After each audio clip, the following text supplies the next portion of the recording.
melawai.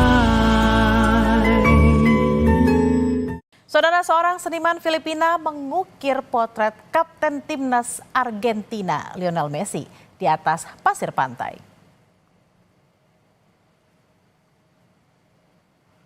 Seniman Filipina Rodrigue Papalo Saranza mengubah pantai Kota Tandak menjadi kanvas untuk menciptakan potret berskala besar.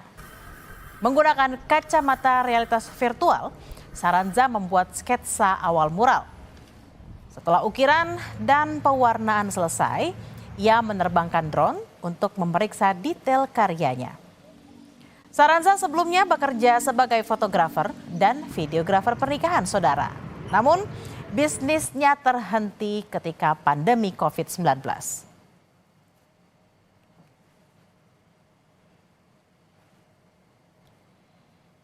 Kasi kung mga canvas lang, yung painting lang sa bahay, parang walang adventure, parang nakakaboring.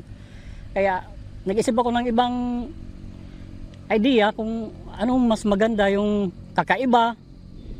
Yun.